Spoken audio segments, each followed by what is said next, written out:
Salut les amis, j'espère que vous allez bien. Aujourd'hui, si je vous dis suspension Koni, siège Sabelt et frein Brembo, ça vous fait penser à quoi?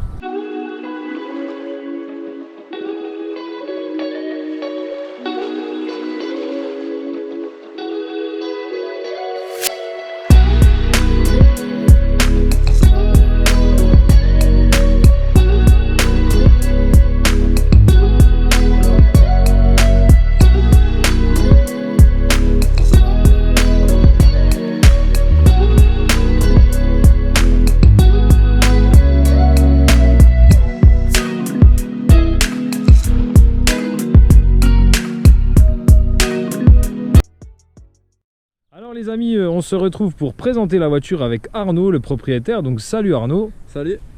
Donc déjà je vais te poser une première question qui est essentielle. D'ailleurs tu m'as dit que tu voulais passer à la caméra, donc regardez ce magnifique propriétaire avec son abarth qui est passionné. Regardez le t-shirt, la casquette. Ça, on est en présence d'un passionné, il n'y a aucun doute. Donc pourquoi tu as acheté cette voiture Arnaud? Tout simplement parce que j'aime les voitures de sport déjà de 1. Et de 2, avec mon père, on est vachement passionné d'italienne. Donc pour moi, c'était une évidence de partir sur une petite italienne comme ça, qui est vraiment rageuse, qui pour compléter la collection, quoi. Ok. Donc voilà. Alors, comme il y a une gamme assez élargie d'abarth, explique-moi pourquoi tu as voulu celle-là, la 595 Competition, si je ne me trompe pas. Oui, c'est bien ça. Alors tout simplement parce que pour moi, on va dire, c'est la plus radicale et abordable, donc avec le plus gros moteur qu'ils ont. Parce que tu as la première version qui est en 140 chevaux si je ne me trompe pas, la deuxième qui est en 160, 165 chevaux et celle-ci qui sort 180. D'accord. Donc, et puis bon, rien que pour une particularité, je voulais absolument les sièges baquets Sabelt qui sont quasiment de série sur les compétitions, quoi. Ah ben, très bon choix parce que clairement ça finit la voiture. Je vais vous montrer ça tout de suite. Regardez cet habitacle de folie. Franchement, sans ces sièges, ça manque de charme, hein, clairement. Donc on va parler maintenant du moteur ensemble. Alors, qu'est-ce qu'il y a à en dire si ce n'est que c'est un 4 cylindres 1,4 litre qui développe 180 chevaux, si je ne me trompe pas, et 250 Nm de couple. Ouais, donc c'est bien ça. Un beau petit bébé. Alors, est-ce que tu peux nous en dire plus? Alors, c'est un 1,4 litre suralimenté par un turbo Garrett, donc, qui est juste là devant, on peut le voir. Et qui chauffe pas mal. Oui, ça chauffe. Après, niveau performance, pour moi, c'est un très bon moteur, fiable, qui n'a pas vraiment eu de soucis. Après, c'est ma première abarth, ça fait 2 semaines que je l'ai, donc je la découvre encore. Mais j'en suis réellement satisfait. Niveau tenue de route, comportement moteur, tout ça, il n'y a rien à dire, honnêtement. Alors toi, tu m'as parlé tout à l'heure que là, sur le modèle que tu as, tu n'as pas l'autobloquant et que tu voulais le rajouter par la suite. Ouais, parce que de base, quand je voulais regarder pour en acheter une neuve avec l'autobloquant, donc le pack performance, c'est une option à 3000 €. D'accord. Donc du coup, je me suis rabattu sur une d'occasion qui a 1 an, donc elle est quasiment neuve. Elle avait 12 000 km quand je suis allé la chercher. Donc malheureusement, elle n'a pas l'autobloquant, mais c'est vrai que c'est un plus. Par rapport à la puissance moteur, ça serait vraiment bien. Et tu l'as testé sur route ouverte, enfin sur route, tu sens, est-ce que tu as eu l'occasion de tester avec autobloc déjà ou Non, pas? jamais encore. Jamais. Et tu sens vraiment que tu as un besoin quand tu vas l'essayer ou... Oui, parce que c'est vrai que des fois on a des pertes d'adhérence, depuis au niveau des roues, donc on le ressent quand même légèrement. D'accord. Suivant la route, comment elle est typée, quoi. Ok. Si on prend une route sinueuse bosselée, on va le ressentir. D'accord. Quand même, je trouve. Bon, c'est bien de le dire, c'est bien de le dire. Ok, sur ce petit moteur, en tout cas, je suis monté quelques minutes avec Arnaud, je peux vous dire que ça a l'air de marcher vraiment convenablement, ça a l'air d'être vraiment impressionnant, en tout cas. Alors, sur l'esthétique de la voiture, on a des jantes en 17 pouces, montées en Pirelli, donc P0, et les dimensions 205/40 R17. Donc avec enfreinage du Brembo en 305 mm de diamètre et étrier 4 pistons que vous pouvez voir ici. Alors la petite particularité, Arnaud, tu m'as expliqué au niveau des couleurs tout à l'heure. Donc c'est ça, donc en fait il y a plusieurs choix de couleurs avec les étriers Brembo. Donc on a le noir, le jaune, le rouge. Donc c'est en fait à chaque fois, par exemple comme sur la mienne, les étriers sont rouges, les caches-moyeux seront rouges. Si on prend les étriers en jaune, ils seront jaunes. Donc, vous avez vu chez Abarth, ils font pas les choses à moitié quand même niveau option. C'est ça qui m'impressionne, c'est qu'il y a plein de petits détails partout, c'est affolant. Il y a aussi la déco Abarth qui est en blanc. Alors ça, c'est toi qui choisis, c'est comment ça se passe? Alors de série, oui, on peut le choisir. Donc de série, c'est noir. Après, les bandes, on peut les rajouter, c'est optionnel. Donc moi, je l'ai acheté d'occasion, donc elle était comme ça. Mais l'acheteur... en gros, c'est le kit esthétique blanc avec les bandes blanches, le rétro blanc et la lame devant du pare-choc en blanc et celle de derrière aussi. D'accord. C'est beau. Hein. Non, franchement, c'est très très beau. J'aime beaucoup ce modèle. Ici, les petits rappels de la série spéciale sur les ailes arrière. N'hésite pas à dire hein, si je me trompe dans les... Il n'y a pas de souci. Et puis au niveau de l'échappement, on a 4 sorties au niveau du diffuseur que vous pouvez voir ici. Et comme Arnaud nous l'a dit, la petite lame blanche qui est très sympa. Alors sur l'échappement, ça marche aussi en fonction du mode ou ouais, c'est ça en fait. Quand on est en mode sport, il y a les clapets qui s'ouvrent, donc ça fait un peu plus de bruit. Ouais. Et en mode normal, on entendra plus le bruit du moteur. Ok. Donc c'est vrai que c'est beaucoup plus sympathique de rouler en mode sport. Ouais. Donc, surtout que la ligne d'origine Monza chante vraiment très bien. Ok, ligne Monza. Surtout pour un petit 1,4 litre comme ça turbo, c'est un sacré bruit franchement. Bon les amis, de toute façon, moi, je vais vous mettre un aperçu tout de suite dans la vidéo du mode normal et du mode sport de l'échappement comme je l'ai fait pour la Fiesta. Pour vous faire un petit peu plaisir au niveau de la sonorité.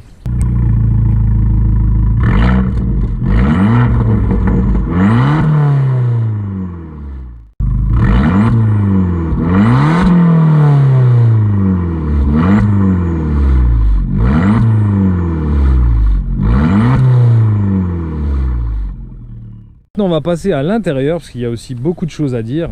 Alors on le disait justement tout de suite avec Arnaud. Alors l'habitacle en lui-même est très élaboré. La seule petite critique qu'on peut avoir, c'est au niveau des panneaux de porte qui sont assez basiques. Mais bon, on va pas leur en vouloir. Hein. Après, il y a quand même des contraintes au niveau de la fabrication et du design et de plein de choses. Donc on peut pas non plus faire une Ferrari avec 30 000 € de budget. Hein. Donc il faut faire des concessions comme on dit. Et je vais vous montrer plein d'autres petits détails à l'intérieur qui vont vite vous faire oublier les panneaux de porte. Alors déjà, les seuils de porte ici, Abarth. Les sièges... Sabelt qui sont magnifiques. Regardez ce pédalier Abarth qui est très beau aussi. Le volant qui est dingue. C'est du vrai carbone ou c'est tu sais pas? Je pourrais pas te dire. Après, bon en tout cas qualité vraiment très très beau. On a l'impression, mais je pourrais pas te dire si c'est du vrai ou pas. En tout cas ouais, le volant c'est une tuerie vraiment. La petite casquette ici du haut compteur en Alcantara je pense. Oui. Je ne suis pas un expert, mais voilà, la console centrale avec ce petit écran très joli. Je vous montrerai au démarrage ce que ça fait, c'est très beau. Le frein à main cuir. Non, franchement, elle est très très bien finie cette Fiat 500. C'est incroyable. Bon les amis, on va aller faire un tour en dynamique. Hop. Ah, qu'est-ce qu'on est bien dans ces sièges. Alors regardez le compteur en mode sport, très sympa. Et mode normal. Moi je pense vraiment que si j'ai une caisse comme ça, je mets direct tout le temps le mode sport.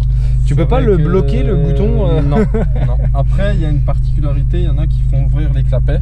Ouais. Ça il reste ouvert même en mode normal. Donc tu as toujours le même.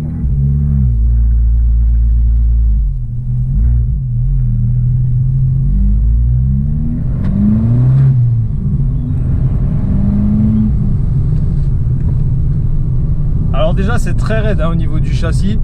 Vous sentez toutes les bosses de la route. Ça comme on vous l'a dit au niveau de la présentation. Les amortisseurs Koni font le travail.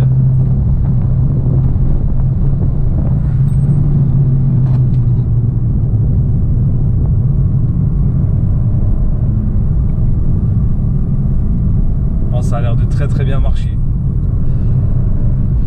Alors est-ce que au niveau du turbo, la charge du turbo, le débit entre guillemets est variable, c'est-à-dire que tu as une charge très tôt dans les on va dire elle prend à partir de 3000 à peu près, ouais. Un petit peu moins, et après il prend 2 barres le turbo.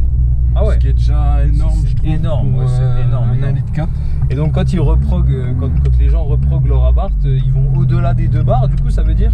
Je pense, je pourrais pas te dire parce que bon, je suis allé voir ce matin, je suis allé me renseigner pour faire une reprog. Donc je gagnerais 20 chevaux et quasiment 20 à 40% de coupe en plus. Ah ouais. Ce qui est énorme. C'est énorme, effectivement, ouais. 2 bars les amis, vous vous rendez compte? Impressionnant. Ouais, bah, t'as la chose qui est juste ici. D'accord. T'as un mano ici en fait. Ouais, de pression de turbo. Ok.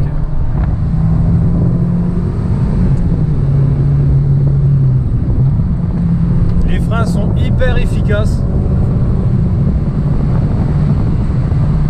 L'impression de vitesse aussi est incroyable dans cette voiture. Ouais. Franchement les amis, c'est très très efficace. Le châssis, même sans l'autobloc, c'est une vraie dinguerie. Très très raide.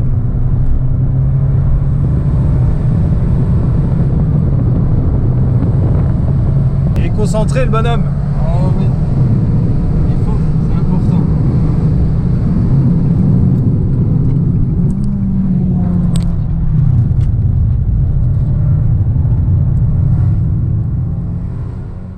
Bon pilote, bonne voiture, ça ne peut faire qu'un cocktail explosif.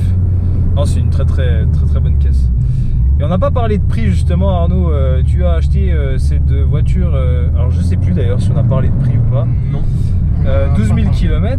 Voilà. Et tu l'as acheté combien? Alors elle était affichée à 23 000. 23 000, ok. Voilà. Donc, moi je l'ai eu un peu moins cher et bon, il m'a offert la carte grise. Ah, Parce qu'au départ on pensait qu'elle avait l'autobloquant, mais finalement elle ne l'a pas. ok. J'ai discuté par rapport à là-dessus. Après, à savoir que celle-ci, au catalogue neuve, elle dépasse les 32 000 facile. Ok. Un peu moins, parce que bon, il n'y avait justement pas l'option pack performance qui a 3 000 €. Et ni le système son Beats. Ok. Ça me dérangeait pas. Après, ce qui me dérange le plus quand même, c'est vrai que c'est l'autobloquant. Ouais, Voilà. l'autobloc. Voilà. Toi, tu aurais pu l'acheter neuf, tu aurais mis l'autobloc d'entrée de jeu. Voilà, c'est sûr et certain. Alors les amis, Arnaud très gentiment me file le volant de la Fiat 500. Donc bah déjà merci Arnaud. Pas de soucis, c'est avec plaisir. Donc on va aller faire un petit tour. On va aussi ouvrir parce que je vous le rappelle, on est quand même en pleine canicule. Donc je m'excuse par avance pour le vent. Mais il fait chaud. Alors prise en main, déjà un gros volant, c'est assez marrant. Oui. Un gros volant bien mastoc, si je peux me permettre. Mais c'est plutôt sympa. C'est plutôt sympa, ça change. Et on est vachement... alors je vais pas dire encaissé parce que du coup c'est plutôt péjoratif. Mais ouais, on se sent vraiment dans un cockpit peut-être. Je sais pas si c'est vraiment ça. Mais dans une position de conduite très sportive en tout cas, ça c'est sûr. Effectivement, il y a le mano qui est juste ici, hein, qui vient indiquer la pression du turbo, 0,5 là par exemple. Quand je mets pied dedans, ça monte directement et ça marche plein pot. Voilà.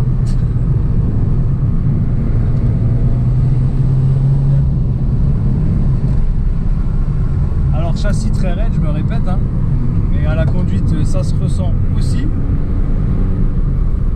Moteur très plein. Alors c'est sûr à bas régime là comme ça, mais dès qu'on met pied dedans, ça y va, il n'y a pas de souci, le turbo fait le travail. Une bonne relance, on sent les 180 chevaux, il n'y a pas de problème à ce niveau là. Alors on va tester les freins juste un petit coup. Bon, c'est ultra efficace. Effectivement j'ai eu les warnings qui se sont lancés. C'est vrai que c'est un peu... voilà. Mais bon après... si ça filme bien, oui ça filme bien. Alors on va essayer un petit peu en mode un petit peu plus énervé si tu le permets. Oui, pas de souci. Pas ici, mais un petit peu plus loin. Non, c'est une vraie sportive. Là pour le coup, on n'est pas dans le compromis. Pas du tout.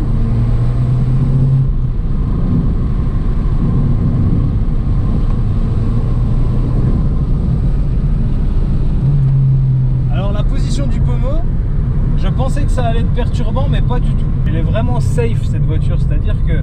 Alors je sais pas Arnaud ce que t'en penses, hein, mais...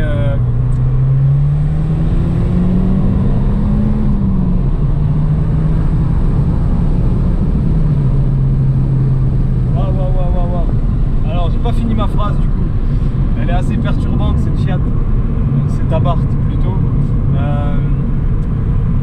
même assez safe, c'est-à-dire que tu te fais pas trop surprendre avec ce type de véhicule. Non, c'est ça. Après, comme dit, il faut vraiment bien la connaître et l'avoir en main. Parce que c'est vrai que ça marche fort pour ce que c'est. Ouais, c'est impressionnant. Hein. Allez, ligne droite, on y va.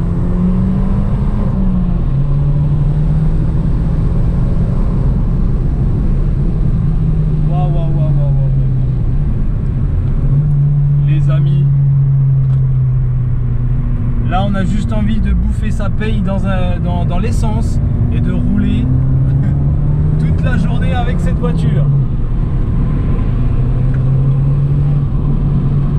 Oh, c'est un truc de dingue.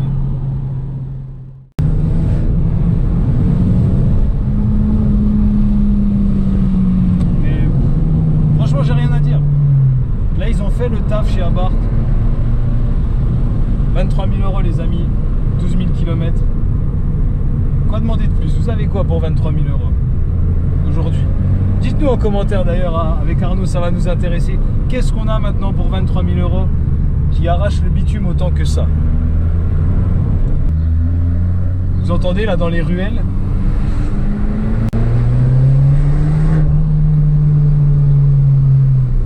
Juste ce qu'il faut. Pas trop discret. Pas trop non plus, comment je pourrais dire, voyant, enfin du moins, les gens ne se retournent pas non plus au passage de la Abarth, c'est juste ce qu'il faut en termes de bruit.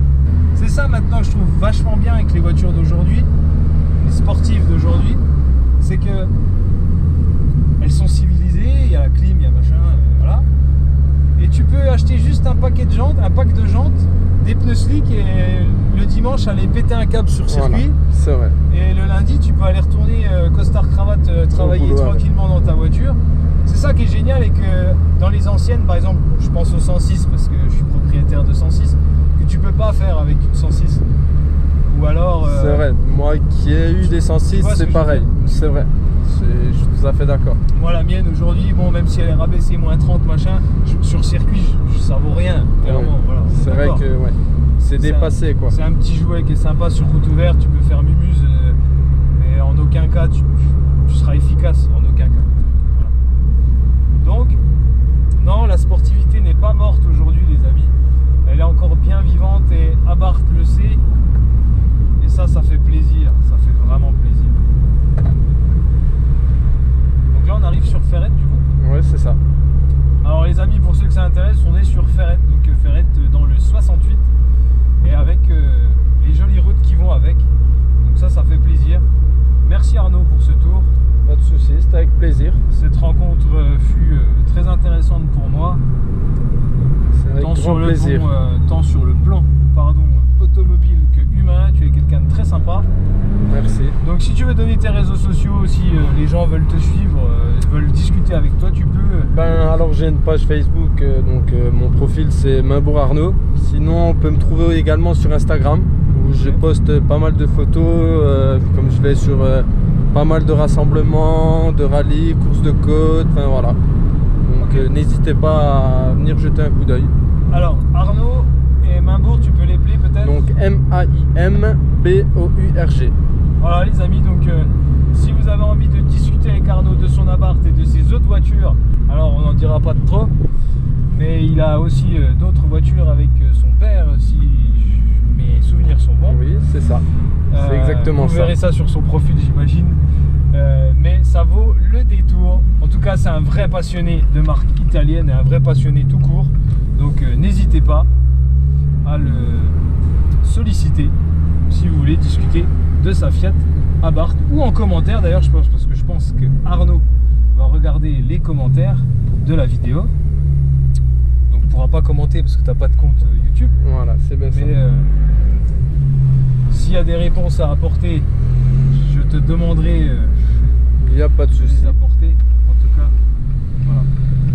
Non, bah super caisse, hein, qu'est-ce que tu veux dire de plus C'est voilà. Voilà. Hein. N'oubliez pas la question les amis en commentaire. Pour 20 000 €, qu'est-ce que vous achetez vous? Et qui est aussi efficace que cette voiture? J'attends la réponse pour un budget de 20 000. Voilà. J'attends votre réponse les amis. Je pense qu'on va tourner autour de pas mal de modèles équivalents dans cette gamme-là. Mais pour moi un cran en dessous. Pour moi. Ouais. Après, chacun a son avis, c'est très bien. Au moins, ça permet de voir d'autres marques et pas que les mêmes voitures. Ouais. Non, moi qui suis en termes de voitures franco-français, alors c'est pas très bien. Hein. Oui. Voilà, bon, c'est la vie qui a fait que j'ai acheté ce type de voiture, mais ça pousse à réfléchir ce genre de modèle. Comme à chaque fois, on oublie plein de choses, hein, donc je vais rajouter 2-3 infos. On était en train de parler d'entretien et de consommation avec Arnaud. Donc il était en train de me dire que la première révision donc chez Abarth, Voilà, chez Fiat, Abarth, c'est pareil. C'est pareil, ouais. ouais, c'est pareil. Donc lui avait coûté 400 €, donc pour info. Donc c'était quoi le forfait? C'était Alors vidange, vidange, remplacement de filtre à huile, filtre habitacle et contrôle du véhicule, quoi. Ok, et contrôle du véhicule. Et en consommation, tu m'as parlé de 7 litres, 7 litres 5, c'est ça? Ouais, en mix, je suis à 7 litres 8. Donc ce qui est plutôt pas mal, je trouve, parce que bon, j'ai quand même le pied lourd. Ouais. Ça, je le cache pas, il n'y a pas de souci. Après, sinon, bon, un plein, tu comptes 50 € parce que c'est un petit réservoir. Ok. Donc voilà. Après, tu fais 400-450 km avec un plein, ce qui est déjà pas mal pour le gabarit de la voiture, je trouve. Ouais. Et surtout la motorisation, tout ça. Ouais. Donc voilà les amis, si vous êtes intéressés par ce véhicule plutôt sympathique, vous avez toutes les infos maintenant, ou du moins les essentiels. Bon les amis, cette vidéo malheureusement se touche à sa fin. J'aurais pu rouler pendant des heures dans cet Abarth, je vous le cache pas. Merci beaucoup à Arnaud pour le prêt de la voiture. Très bel achat, en tout cas je te le redis. Et puis nous les amis, on se retrouve dans une prochaine vidéo. Présentation, bricolage, je sais pas encore. En tout cas, à très bientôt. Ciao ciao.